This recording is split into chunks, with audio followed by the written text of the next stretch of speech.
La Chine a déployé une arme puissante dans les cieux, et même les navires les plus redoutables des États-Unis ne sont pas en sécurité.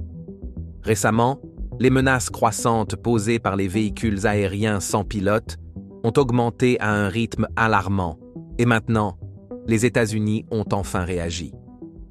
Pour se défendre contre les menaces que ces aéronefs représentent, les États-Unis ont équipé leurs navires des armes les plus mortelles au monde.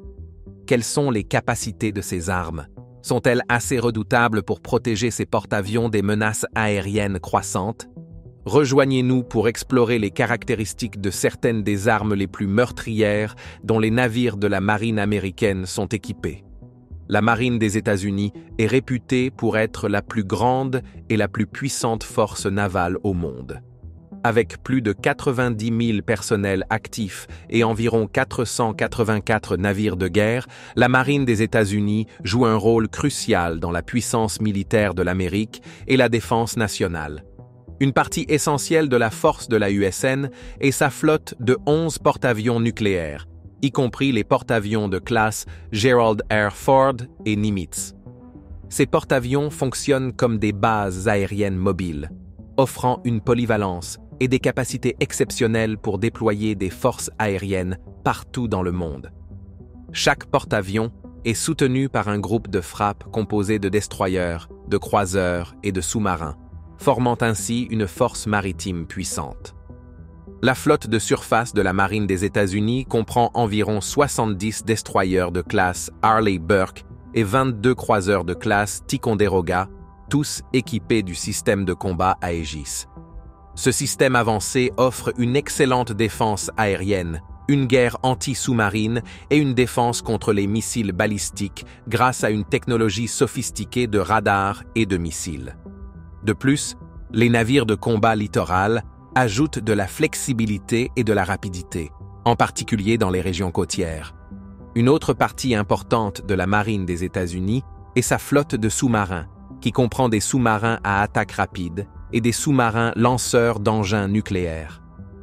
Les SSN de classe Virginia sont conçus pour la furtivité, la reconnaissance et les capacités de frappe, tandis que les SSBN de classe Ohio jouent un rôle crucial dans la stratégie de dissuasion nucléaire des États-Unis.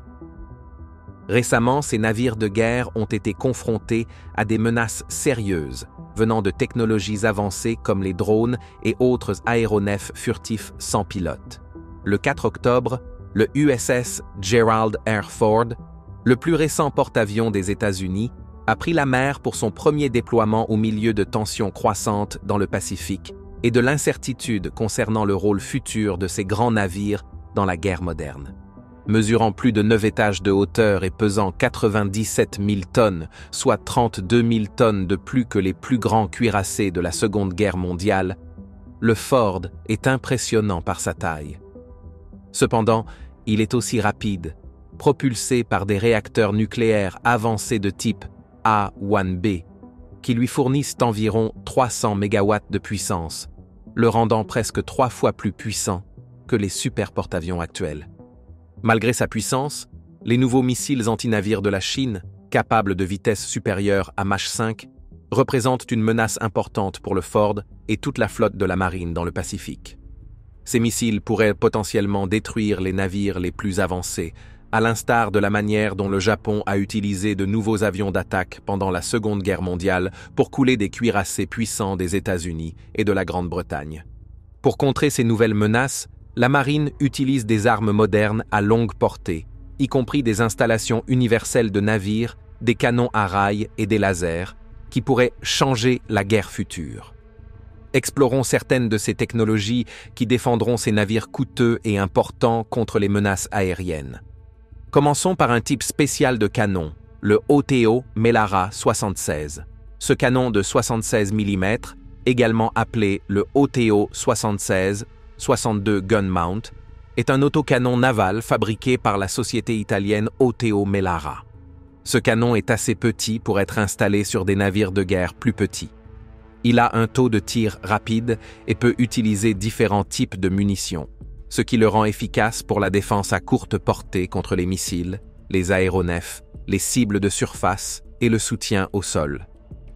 Les munitions comprennent des obus perforants, incendiaires et guidés conçus pour cibler les missiles anti-navires en mouvement. Il peut aussi être dissimulé dans un dôme furtif. Une des caractéristiques clés du canon OTO Melara 76 mm est sa capacité à remplir plusieurs rôles, y compris la défense antimissile à courte portée, les opérations anti-aériennes et le soutien au sol. Le taux de tir élevé du canon, combiné à une gamme diversifiée de munitions disponibles, améliore son efficacité dans diverses situations de combat. Les types de munitions incluent des obus perforants, des obus incendiaires, des effets de fragmentation dirigés et un projectile guidé conçu pour cibler les missiles anti-navires manœuvrants. L'arme peut également être montée dans une coupole furtive, ce qui permet de l'utiliser dans des opérations secrètes. Le système de refroidissement de ce canon utilise de l'eau de mer, tandis que de l'eau douce est utilisée pour le lavage. Pour son alimentation électrique, le canon fonctionne sur un circuit principal à 4 volts, 3 phases et 60 Hz, avec un réseau servo et synchro fonctionnant à 1 volt, 1 phase et 400 Hz. Cette configuration électrique garantit que le canon fonctionne efficacement dans diverses conditions. Le canon OTO Melara 76 mm a plusieurs variantes notables, chacune conçue pour répondre à des exigences opérationnelles spécifiques. La variante compacte originale possède un dôme circulaire et a un taux de tir de 85 coups par minute. Au début des années 80, la version super rapide a été introduite, avec un dôme diagonal et un taux de tir significativement plus rapide de 120 coups par minute, obtenu grâce à un système d'alimentation avancé. Ce taux de tir amélioré rend la variante super rapide particulièrement efficace dans des situations de combat à haute pression. Le système Strals est une autre amélioration importante du canon OTO Melara 76 mm. La marine italienne privilégie cette variante en raison de ses capacités améliorées en défense antimissile, notamment lorsqu'elle est équipée de munitions DART, ce qui lui permet de contrer plusieurs missiles subsoniques à des distances allant jusqu'à 8000 mètres. Ce canon de calibre moyen est également efficace contre les cibles de surface, montrant ainsi sa polyvalence sur le champ de bataille. Un autre développement innovant est le Sauve-Raponte 76-62, un nouveau montage compact et léger pour le canon 76-62. Ce système est environ 30 à 40% plus léger que le super rapide standard et peut être installé sans pénétrer le pont en dessous. Il abrite 76 obus prêts à tirer et est disponible à la vente avec ou sans le système Strals. Le montage Sauve-Raponte a été installé pour la première fois sur le navire de patrouille de classe Taon di Revel de la marine italienne, positionné au-dessus du hangar à hélicoptères, mettant en évidence son design compact. Pour améliorer la polyvalence du canon, OTO Melara fournit une large gamme de munitions spécialisées adaptées à divers rôles de combat. Les types disponibles incluent des obus standards à haute explosion, pesant 6,226 kg et ayant une portée de 16 km. D'autres types de munitions incluent la munition multirôle OTO, des projectiles antimissiles avec des mèches à proximité et des billes de tungstène pour la fragmentation, ainsi que des obus semi-perforants SAPOM ayant une portée de 16 km. Le projectile guidé DART est conçu pour engager des cibles aériennes et de missiles manœuvrants, tandis que le projectile guidé Vulcano, pesant 5 kg, peut atteindre une portée d'environ 40 km. Les systèmes de contrôle de tir du canon OTO Melara 76 mm ont également connu des progrès significatifs au fil des ans. Les premières versions, telles que le modèle compact, utilisaient le radar RTN-TNX Orion. Plus tard, au début des années 80, le radar RTN-30X, plus avancé, a été introduit. Ce nouveau système est capable de gérer divers calibres, y compris 40 mm, 76 mm et 127 mm, ainsi que des missiles comme le Cisparrow et l'Aspide. Le système RTN-30X est entré en service pour la première fois avec la marine italienne sur le croiseur Garibaldi et a depuis été installé sur de nombreux destroyers et frégates. Le canon OTO Melara 76 mm est un autocanon naval polyvalent et largement adopté qui a subi une évolution significative depuis sa création. Avec ses différents modèles, y compris le compact, le super rapide et le sauve-raponte, ainsi qu'une large gamme de munitions et des systèmes de contrôle de tir avancés, le canon reste un atout crucial pour les forces navales modernes. Sa capacité à remplir plusieurs rôles, combinée à des caractéristiques de conception innovantes, garantit qu'il continuera de jouer un rôle vital dans les opérations navales pour les années à venir. Une autre arme est le Phalanx CIWS. Il s'agit d'un système automatique de canons utilisé pour protéger les navires militaires des menaces telles que les aéronefs, les missiles et les petits bateaux. Il a été conçu par General Dynamics, désormais partie de Raytheon.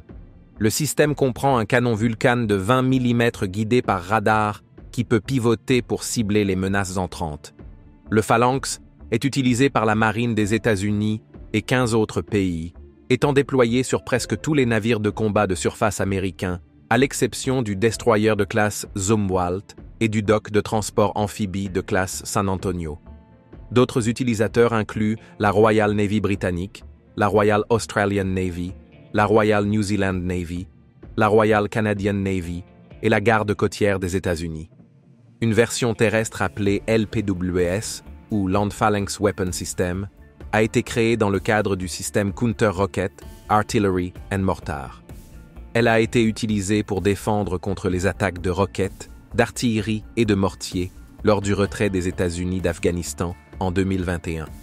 La marine des États-Unis utilise également le système CIRAM, qui combine le missile RIM-116 Rolling Airframe avec des capteurs similaires à ceux du Phalanx. Il a été développé comme une dernière ligne de défense contre les menaces entrantes, y compris les missiles anti-navires, les aéronefs et les petits bateaux. Le premier prototype a été testé par la marine des États-Unis sur le leader de destroyer USS King en 1973. Après des améliorations pour de meilleures performances et fiabilité, le modèle Phalanx Operational Suitability a passé ses tests sur le destroyer USS Bigelow en 1977. Ce modèle a répondu à toutes les normes de maintenance et de fiabilité, ce qui a conduit à son approbation de production en 1978. Les premières commandes comprenaient 23 pour la marine des États-Unis et 14 pour des systèmes militaires étrangers. Le premier navire entièrement équipé était le porte-avions USS Coral Sea en 1980, et la marine a commencé à installer des systèmes CIWS sur les navires non combattants en 1984. Le système Phalanx est construit autour du canon rotatif Vulcan M61 de 20 mm, utilisé par l'armée américaine sur différents aéronefs depuis 1959. Il utilise un système de radar de contrôle de tir à bande Q pour localiser et suivre les cibles. Le système est monté sur une base qui peut se déplacer rapidement de haut en bas et de côté pour suivre les menaces entrantes. Cette unité comprend le canon, un système de contrôle de tir automatisé et d'autres pièces principales, lui permettant de rechercher, détecter, suivre et engager automatiquement les cibles à l'aide de son radar contrôlé par ordinateur. Son design autonome le rend parfait pour les navires de soutien, qui n'ont généralement pas de système de ciblage avancé et ont des capteurs limités. Les unités Phalanx CIWS sont parfois surnommées R2D2 en raison de leur forme radar ronde et de leur fonction automatisée, ressemblant aux droïdes des films Star Wars. En avril 2017, Raytheon a testé un nouveau canon électrique pour le Phalanx, lui permettant de tirer à différentes vitesses pour économiser des munitions. Ce nouveau design remplace le moteur pneumatique, le compresseur et les réservoirs de stockage, réduisant le poids du système de 180 livres tout en améliorant la fiabilité et en réduisant les coûts d'exploitation. Les États-Unis ont également investi dans des armes futuristes pour rendre ces porte-avions plus redoutables. Certaines de ces armes incluent des canons à rail et même des armes laser. Un canon à rail, également connu sous le nom de railgun, est un type d'arme qui utilise la force électromagnétique pour tirer des projectiles à des vitesses très élevées. Contrairement aux armes traditionnelles, les projectiles n'ont généralement pas d'explosifs. Ils comptent plutôt sur leur haute énergie cinétique pour causer des dégâts. Un railgun possède 2 rails métalliques parallèles et utilise un courant électrique pour accélérer une pièce glissante entre eux. Cela fonctionne de manière similaire à un moteur homopolaire. À partir de 2020, la recherche s'est concentrée sur l'utilisation des canons à rails comme armes, car ils peuvent lancer des projectiles à des vitesses bien plus élevées que les canons traditionnels. Les canons traditionnels peuvent généralement tirer des projectiles à des vitesses allant jusqu'à environ 2 km par seconde, tandis que les canons à rails peuvent facilement atteindre des vitesses supérieures à 3 km par seconde. Cette vitesse plus élevée peut conférer aux projectiles des canons à rails une portée plus grande et une puissance de destruction accrue, qui dépend de leur énergie cinétique lorsqu'ils frappent une cible. Étant donné que les canons à rails n'ont pas besoin de propulseurs explosifs, les projectiles sont également moins chers et plus sûrs à manipuler. Cependant, les canons à rails en sont encore principalement à la phase de recherche, malgré de nombreuses années de développement. Il n'est pas clair s'ils deviendront des armes militaires pratiques dans un avenir proche. Toute comparaison entre les systèmes de propulsion électromagnétique et les propulseurs chimiques traditionnels doit prendre en compte des facteurs tels que la durabilité, la disponibilité, le coût et la complexité des alimentations électriques nécessaires pour les lanceurs électromagnétiques. Comment fonctionnent ces canons à rails? Un canon à rails possède 2 rails métalliques parallèles, ce qui lui donne son nom. Une extrémité des rails est reliée à une alimentation électrique formant l'arrière du canon. Lorsqu'un projectile conducteur est placé entre les rails, il complète le circuit. Cela permet aux électrons de circuler de l'alimentation électrique à travers un rail, à travers le projectile, et jusqu'à l'autre rail de retour à l'alimentation électrique. Ce flux d'électricité fait agir le canon à rails comme un électroaimant, créant un champ magnétique entre les rails. Selon la règle de la main droite, le champ magnétique se déplace autour de chaque rail. Comme le courant électrique circule dans des directions opposées le long des rails, le champ magnétique global entre les rails pousse le projectile en avant le long des rails, vers l'extrémité avant du canon. Bien qu'il y ait des forces qui tentent de pousser les rails à s'écarter, ils sont maintenus fermement en place pour ne pas se déplacer. Si un courant d'1 ampère circule à travers 2 fils parallèles longs espacés d'1 mètre, la force sur chaque fil sera de 0,2 micronewtons. En général, la force augmente avec le carré du courant et diminue avec la distance entre les fils. Pour les canons à rails qui tirent des projectiles pesant quelques kilogrammes et avec un canon de quelques mètres de long, des courants très importants sont nécessaires pour atteindre des vitesses autour de 1000 mètres par seconde. Une énorme source d'alimentation, capable de fournir environ 1 million d'ampères de courant, peut créer une force importante qui accélère le projectile à des vitesses de plusieurs kilomètres par seconde.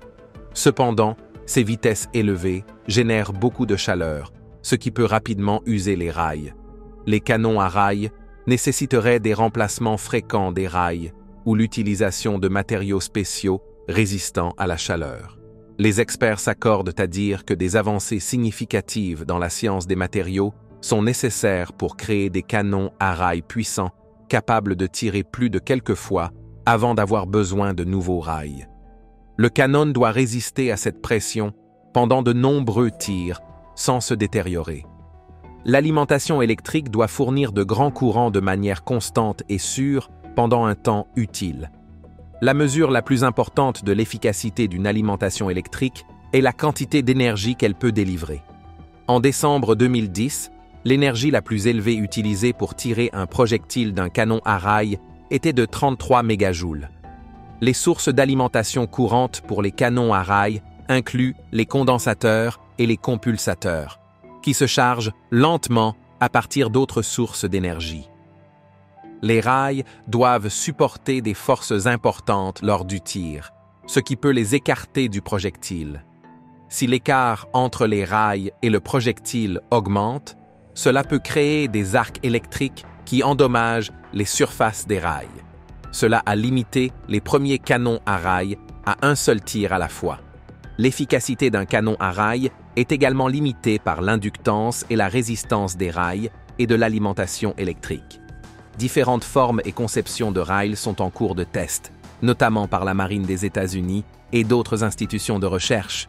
Les rails et les projectiles doivent être fabriqués à partir de matériaux conducteurs solides, capables de supporter le stress du tir. Certaines recherches ont suggéré à tort que la force de recul des canons à rail pourrait être redirigée, mais une analyse minutieuse montre que le recul agit sur la fermeture du culot, tout comme dans les canons traditionnels. Les rails se repoussent également en raison d'une force latérale provenant du champ magnétique, tout comme le projectile. Ils doivent être solidement montés pour éviter toute déformation. Des améliorations majeures dans la science des matériaux sont nécessaires avant que les rails puissent être fabriqués de manière à permettre aux canons à rail de tirer plus de quelques tirs à pleine puissance avant de nécessiter un remplacement. Les canons à rail génèrent beaucoup de chaleur à cause de l'électricité qui circule à travers les rails et de la friction lorsque le projectile sort. Cela crée 3 problèmes principaux: la fusion des pièces, les risques de sécurité pour le personnel et la détection par les forces ennemies en raison de l'augmentation de la signature thermique. Le tir d'un tel appareil nécessite des matériaux capables de supporter des températures extrêmes. Sinon, les rails et d'autres équipements pourraient fondre ou être endommagés. La plupart des conceptions de canons à rail subissent l'érosion des rails à chaque tir. Les projectiles peuvent également subir une certaine usure, ce qui peut limiter considérablement la durée de vie du canon à rail. Alors que la technologie des canons à rail en est à la phase de recherche, les États-Unis ont fait de nombreux progrès dans la recherche sur les systèmes laser. Examinons les caractéristiques et capacités de l'un d'eux. Le projet de missile anti-navire à laser à haute énergie de la Marine des États-Unis, ou LCAP, se rapproche de la transition de sa technologie développée en un système opérationnel. Actuellement, un navire de transport amphibie de classe San Antonio est équipé d'un démonstrateur de système d'armes laser Mark II Mode 0 de 150 kW. De plus, 8 destroyers de classe Arleigh Burke possèdent l'Optical Dazzler Interdictor Navy et un destroyer dispose du système laser à haute énergie de 60 kW avec laser optique Dazzler et surveillance, ou système Helios. LCAP diffère de ces systèmes, qui sont conçus pour la contre-intelligence, la surveillance et la reconnaissance, en éblouissant ou en détruisant des systèmes aériens sans pilote. LCAP cible spécifiquement les missiles anti-navires dans un scénario de croisement, ce qui signifie qu'il peut défendre contre les missiles visant des navires amis à proximité. La Marine des États-Unis a lancé le programme LCAP en 2019, après la phase 1 du laser haute énergie renforcée. LCAP vise à résoudre les problèmes techniques auxquels sont confrontées les armes laser, tels que le contrôle avancé du faisceau, les effets de la turbulence atmosphérique, le suivi de précision dans des environnements encombrés et l'identification et le ciblage automatique. Les résultats de LCAP et des années de développement technologique se regrouperont pour créer le banc d'essai de l'arme laser, essentiel à LCAP. Ce banc d'essai utilisera un laser de plus de 300 kW développé dans le cadre de l'initiative de mise à l'échelle des lasers haute énergie, qui a financé des équipes pour fournir ces puissants lasers.